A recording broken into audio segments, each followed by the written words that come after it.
Sanctuary, refuge, hospital. This is no snake pit. The doors are locked, but it's not a prison that we enter. For these locks are meant to protect patients. They open as though by magic when the sick no longer need the safeguards of hospital care. In the meantime, those who carry the keys are not guards. Joe Fuller, psychiatric aide, is no man's keeper but his own. His living. This ward is his work world. It's a strange world to us.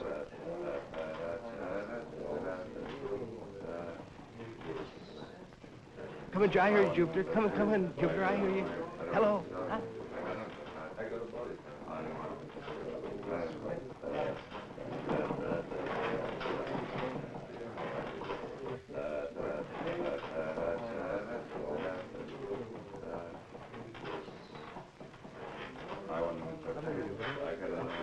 I don't read you, Jupiter. Hello, Jupiter. Jupiter!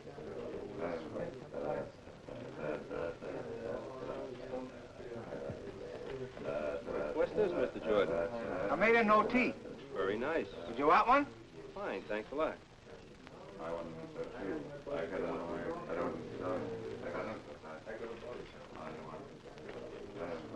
That's right. Throw away those chains.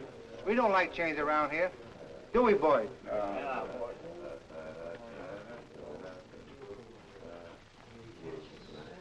Well, thanks a lot, Mr. Jordan. You're welcome. I gotta go now. I go on east for the night man Frank.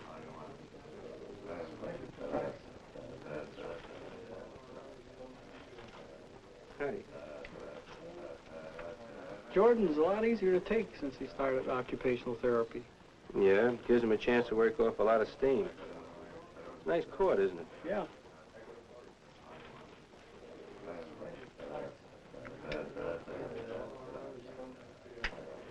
I hear you're going home this weekend, Mr. Mills. Yep, and maybe for longer than that. Good. I'll be glad to go home. It's been almost a year now. And you know, Joe, I was as bad as that guy over there when I first came here. Yeah, I remember. Well, that reminds me. I found a pipe in his locker. I wonder if he'd like to smoke it. Maybe he would.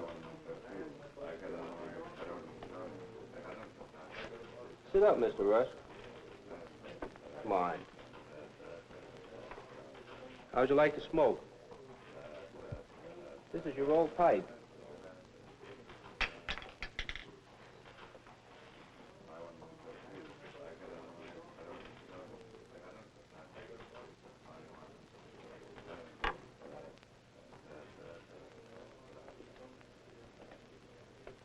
Perhaps later. Perhaps next time. Of all the tools in Joe's work kit, time is the most useful. The ability to accept time as an ally is usually called patience. Joe has learned to be patient. Patient as a mother. Patient as a nurse. At times it must seem to him as patient as Job himself. For Joe's charges, like children, have many conflicting needs according to their personalities, their states of illness, their physical conditions, their momentary whims. The aide is the only constant human being in an environment marked by inconstancy. When one man delights in harmless mischief, another must be protected from his antics. Sometimes one can help another, a sign of his own improvement. But more often it's Joe's personal attention that's wanted. His word, his touch. Sometimes a bemused prodding. A gentle reminder where he is. While others seem to have lost all memory of the simple tasks they learned as children.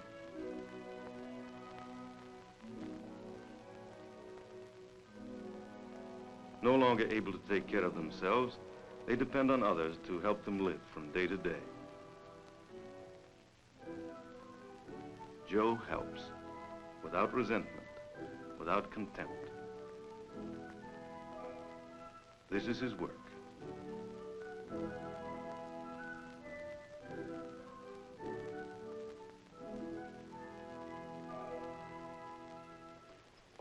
Dr. Brand, this is Mr. Hart, a new psychiatric aide. I'm bringing him up on this ward because you're so short-handed. We sure can use him. Glad to meet you. This is Miss O'Malley. She's the nurse in charge in this ward. Hello. And this is Mr. Fuller. He's a psychiatric aide like yourself. Have you ever worked in a mental hospital before? Oh, sure. I know all about loony bins. We prefer to think of this as a hospital where we treat sick people. Well, I didn't mean nothing. No, I realize you didn't. You see, these are all special patients who are getting the best that the hospital can offer them.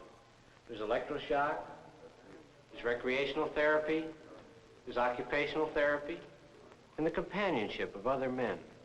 I usually work on a back ward where they don't have that. Yes, I know, but for the time being, I'd like you to work here with Mr. Fuller. He has more than he can handle. Anything you say. Well, Mr. Fuller will explain your duties to you.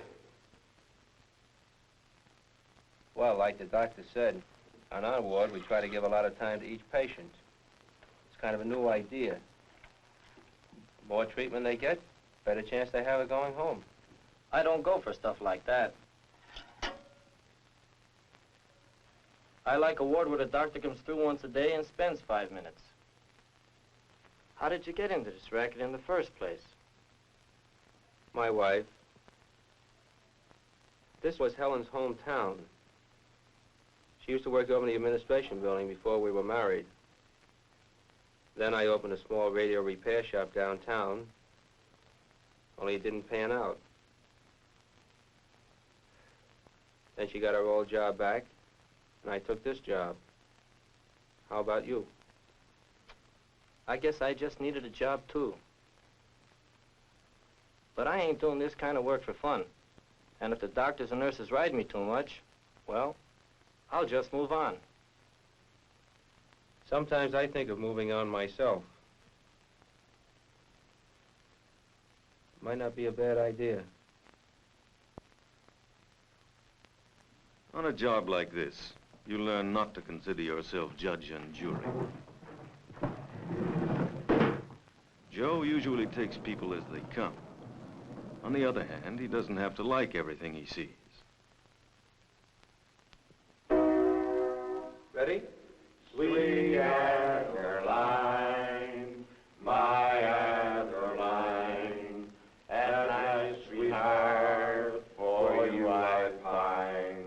In all my dreams, your fair face beams, you're the flower of my heart. Cut that out! Try and make me. What's your trouble, Mac? I don't want to sing. Okay, then don't sing.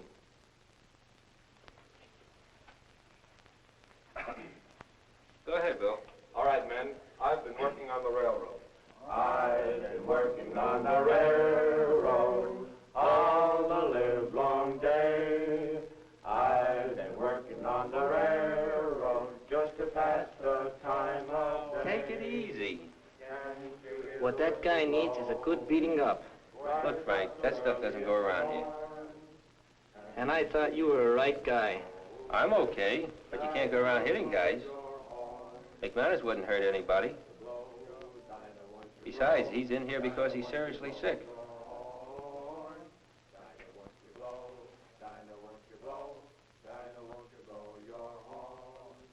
Someone's in the kitchen with Dinah.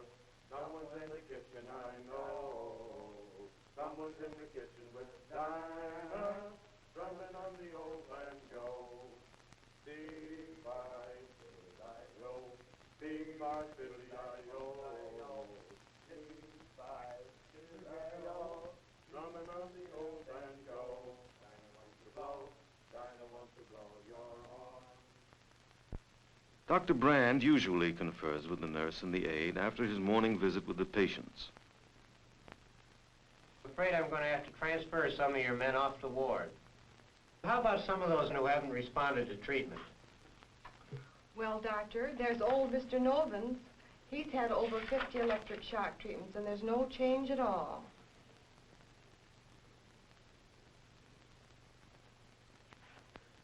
Well, all right. We'll transfer him. How about Rusk? He hasn't improved much.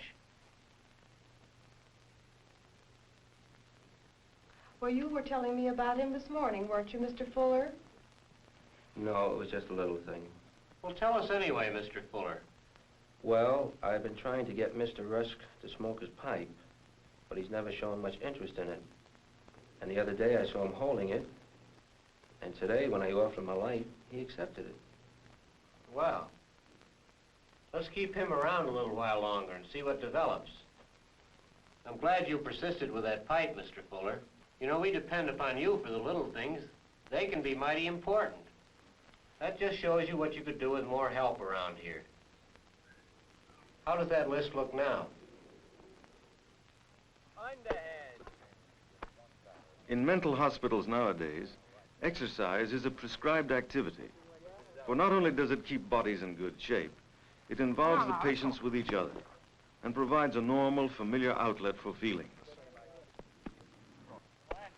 The leader is usually a trained recreational therapist. Strike one. Not all of the patients are capable of taking part. Some of them can't coordinate sufficiently to throw a ball. Others are unable to maintain interest in anything outside themselves. But the games bring the men out of the wards and into the sunshine. There's something relaxing in just the sounds of people enjoying themselves.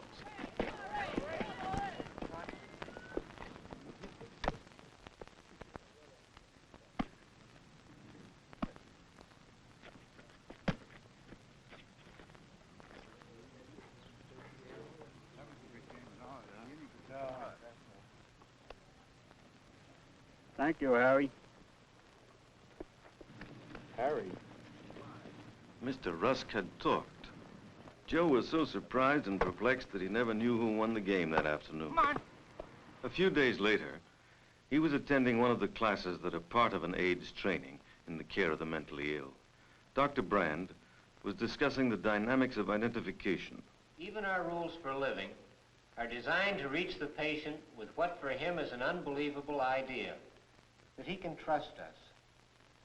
Common sense suggests that you begin by always behaving in a way that makes you his friend, not his enemy, even when you think he's incapable of understanding what you're doing. You can also try to know the patient as a human being, liking what is likable about him, understanding what is not likable about him. If we remind him of someone who made him suffer, he'll mistrust us. And if we remind him of someone he liked, he may come around to trust us. Yes, Mr. Fuller. The other day, one of my patients, Mr. Rusk, down in recreational therapy, he fumbled a ball. And when I picked it up for him, he thanked me, and he called me Harry. I was wondering who Harry was. Does anyone any ideas? Mr. Jackson? It's possible that this Harry is someone that Mr. Rusk had played ball with in his younger day. But he's in his 50s. That would have been a long time ago. Although, maybe he was thinking back on happier times. Sometimes they do that.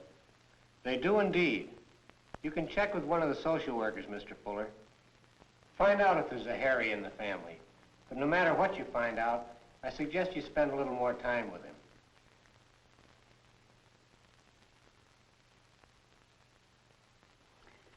Mr. Rusk has a son named Harry, an only child.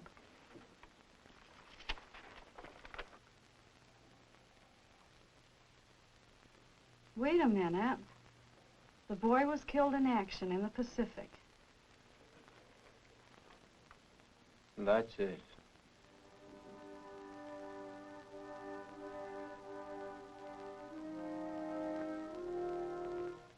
Now that Joe knew something about the pain that Mr. Rusk had been unable to bear, the patient became a real person for him. Waiting for still more to emerge would be easier now. How about a game, Mr. Rusk? For Joe often found it difficult to live and work among the masks that the mentally ill use to protect themselves from pressures they can't stand. They like the formal relationships of card playing or checkers because the rules don't change.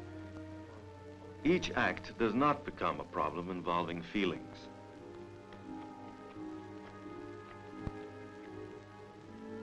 Yet Joe was aware of suppressed feelings. How else could one explain the bits of odd behavior that seemed to have nothing to do with the game?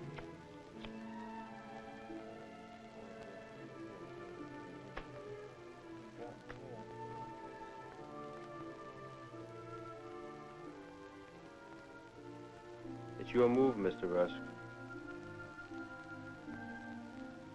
Feelings that have been pushed down so deep may take a long time to come to the surface.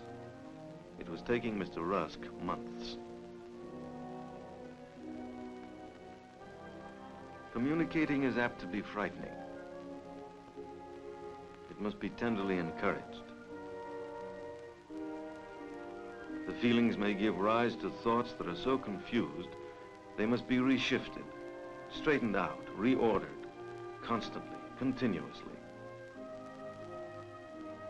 There is no time for anything but endless rearranging, in the vain hope of finding a sequence that's satisfying.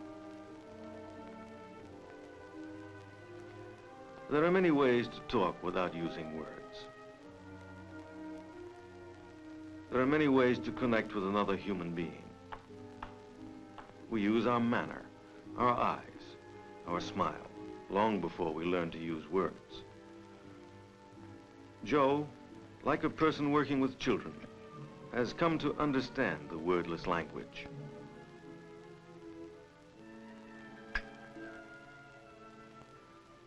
Many of his patients never talk, but they will express feeling. Many of his patients seem not to understand, yet Joe must find a way of getting them to do what is necessary for their health and welfare. Patients can be handled physically without violence. The kind word, the explanation may be understood hours or weeks after it's been given, for no one knows what such patients hear and remember. Mr. Rusk took 3 months to make his first move. Another 3 were spent in getting up the courage to play hard enough to win.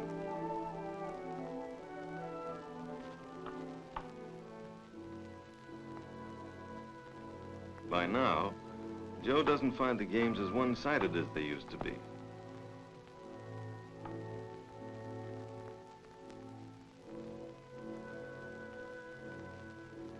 The miracle of a man coming to life is slow, but no less wonderful for that reason.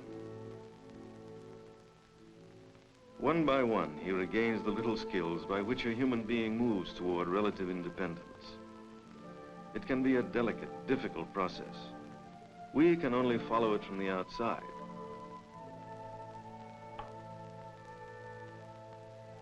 We learn to notice small changes, but their why and how remain a secret. Growth is always wonderful. Mr. Rusk, this is our clothes room. This is where you'll be working, if you like it. Now, this will be your job. Folding trousers. Just let the legs hang down like that, fold it over on itself.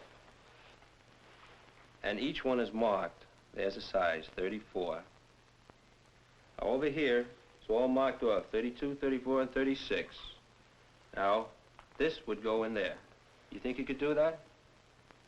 Does that look easy? 34. That's right. That's it. It was almost a year before Mr. Rusk could venture out of his shell. You know, when I called you Harry the other day, you must have thought I was crazy. Well, I must be crazy or I wouldn't be here. You just mistook me for your son, that's all. I must look like him. People make mistakes like that at times. Yeah, but I'm crazy. I can see now you don't look like Harry. Well, from what you told me about him, he must have been a fine fellow. The best. I can't understand why he had to be.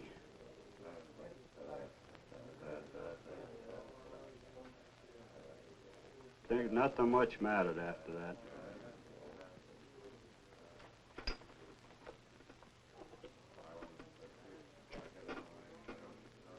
The war took a lot of nice guys. Must have been hard on your wife, too. She's all alone now, isn't she? I guess so. She'll certainly be glad to have you home again. Nah, I'm finished. What do you mean? Look how you've improved in the last few months. The doctors will help you to get well. Not me. Why not? Look at Jordan, the one who used to talk so much. He has ground privileges now. He can come and go around the grounds as much as he pleases. And look at Andy Bauer. He's working down the farm. Yeah, but look at Wilmer. He's as lonely as ever. Well, sometimes I think Wilmer would rather stay here than go home. He likes to play the clown too much.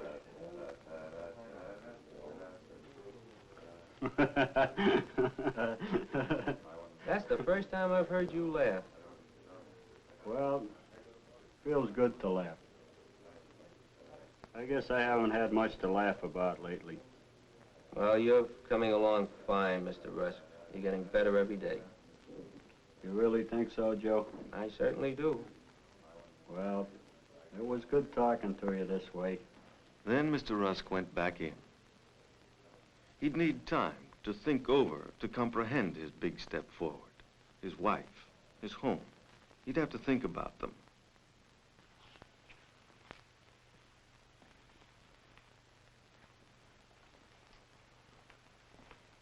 It's 5:30, Joe. Going to supper? Not just yet, Frank. I want to finish this job first. I guess they told you. I'm leaving next week. Got a swell job in a factory downtown. Well, some people get all the breaks. Well, I think it's about time I got away from these people. How about you? When are you moving on? Well, it won't be this week. Better hurry up. You aren't getting any younger. You're not kidding. Well, I'll see you at supper.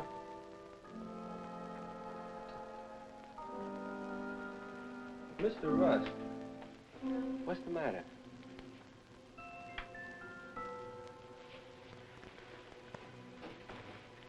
Here, Mr. Rusk, you drop this.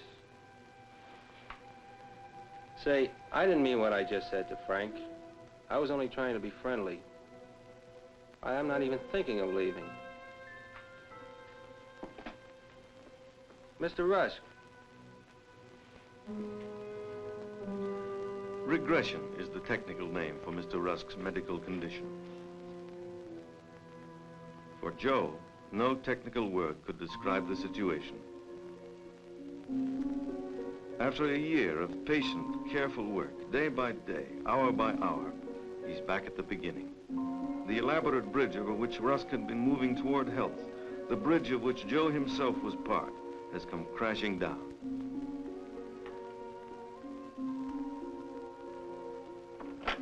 All that day, he worried about Mr. Rusk. Hello, Joel. What's for dinner? Huh? Oh, I forget. You forget? Must have been real good. By the way, Mr. Rusk seems to have had a relapse. He hasn't eaten anything all afternoon. Try and get him to take something. See you later. Try to get him to take something. Try to pick up the milk you've spilled. Try to remake the statue you've dropped. It was even worse than it had been at the beginning. Then Mr. Rusk had been angry at the world. Now Joe felt that the anger was all focused on him. What's more, he felt he deserved it.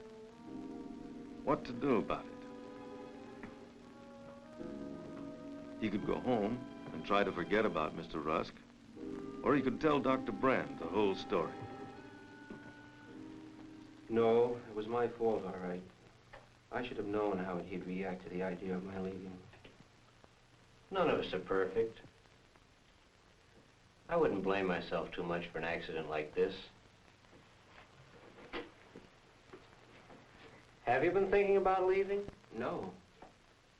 Well, I must admit that I have thought about it off and on. But you know how it is, Doctor. You get to know some of these patients, you get to like them, some of them. Patients like Mr. Rusk, a few others, you get better. I thought I was in on something real big for a while, something where I was doing some good. And I messed it all up. Don't worry so much, Joe. This might be the most important thing that's happened on your job here. Do me a favor. Forget Mr. Rusk tonight and take your wife to the movies. Mr. Rusk will still be here tomorrow when you come on duty.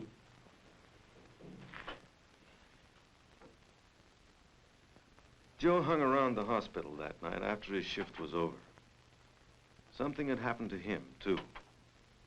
Something that needed to be thought over, to be talked out.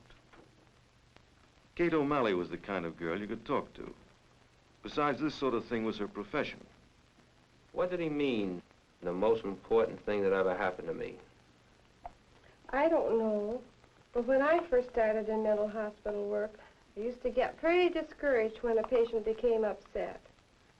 I used to feel like giving it all up and going in for surgery or pediatrics or something else. But now I realize that every serious illness has its ups and downs. Mostly downs, it seems to me. Listen, Joe, you have a lot to give these patients. I probably know more about Rusk's illness than you do, but you probably know more about Rusk. That's what makes me feel so bad about all this. Rusk was the one I was counting on to come through. You had a man-to-man relationship that was the right medicine for him. You have a knack for doing that. That's why you were able to help him more. I guess I didn't think of it that way. Someday, Rusk will come to realize you're a man he'll have to give up. And he'll accept that, too.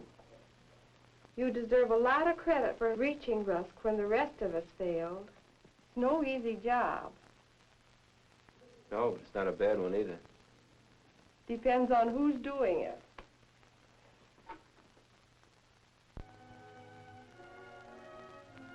The world of the mentally ill is not very unlike the world we know. The things in it may appear distorted to us because of the special point of view from which they're seen. What makes the point of view special is the particular pattern of feelings of a particular person. Each pattern is different, as each person is different, depending on what he was and what happened to him. Joe has come to recognize these differences and live with them. He has learned to accept surprising or even silly behavior as long as it's not destructive.